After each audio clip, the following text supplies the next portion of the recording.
Ain't nobody gonna want to hear this, but somebody probably need to hear this. I was gonna type all this out. I was gonna make a little joke out of it, but truth be told, it needs to just be said because, like I said, somebody probably need to hear this. When you have the opportunity to get even, don't. I used to get even when I was younger. When somebody did something to me or hurt me, I chose to get revenge. But God put me through a test the other day, and I passed, all because I did not get even. I chose to teach a lesson instead. I chose to be graceful instead. I chose to heal instead. So when I tell you this story, take from it to not get even. Instead, do what God would do. Show mercy like God would show mercy. It will bring more to you than I can even put in words because you chose to just let it go and give somebody a chance. The other day, I went to court with my ex-fiance. Last year, he damaged some things in my home, and I had to press charges on him. Did I want to press charges on him? Of course I did not. I loved him. I cared for him. I only wanted the best for him, but I had to be logical in my thinking and not emotional. And I had to realize at the end of the day, he still damaged my belongings. So I had to do what I had to do, and I had to press charges. Fast forward to this year.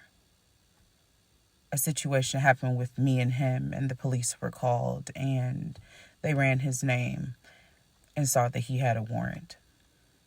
He went to jail for it. We ended up going to court for it. In the midst of court, one of the prosecutors came and asked me, "What do you think should happen to him? What do you want to see be done to him?" In that moment, I could have said, "Oh, send him to jail for a year. Oh, make him pay this, make him pay that." In that whole moment, everything went through my head of, should I get revenge? Should I get back? Should I try to prove a point? Should I try to make his life hell? And in the moment, I chose to care for not only myself, but care for him. Because why? Because I have a good heart. So no matter what a person does to me, it's not going to change the heart that God has put into me. I can't front or try to act like I don't care about a person or that I want to see them down, because when a person is down that I care about, it's only going to make me feel more lower because genuinely I care about them, but I'm just putting on the front like I don't. I couldn't even do that in that moment. I had to make a choice right then on the spot what I wanted to be done to him. And in that moment, I told them he needs probation. Probation, in my mind, is for him to not only stop smoking, because he smokes so much that he neglects other parts of his life that he needs to change. He can't smoke.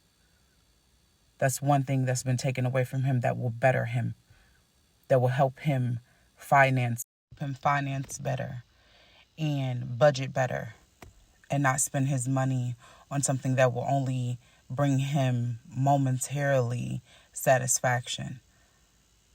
So he will have to leave that alone.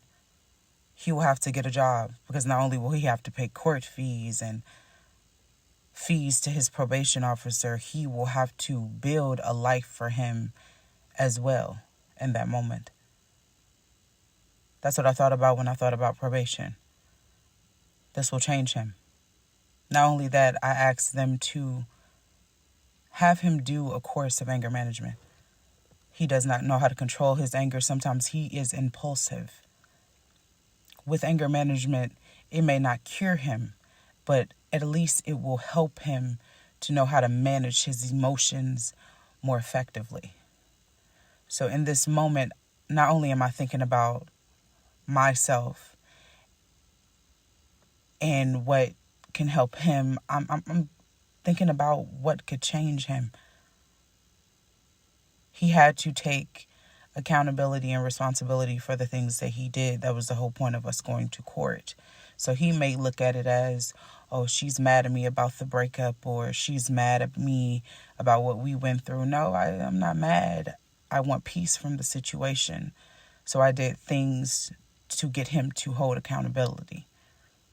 So I say all of this to say, when you have the opportunity to get revenge, do not. Be fair. Get out of your emotions and stand on what is right. In the end, he will thank me. It may not be today, it might not be next year, but one day he will thank me and thank God that I did this to him.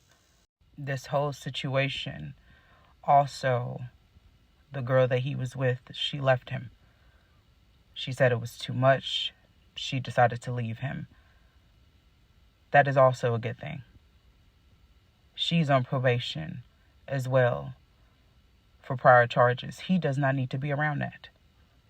At this moment, he needs to stop running from what he needs to do for him. And one of the biggest things that he likes to do is hop from relationship to relationship instead of working on himself. At this moment, he may go get another woman and do the same cycle all over again. But I hope in this moment that he takes this as a sign from God that you need to work on yourself before you can give yourself to anybody else.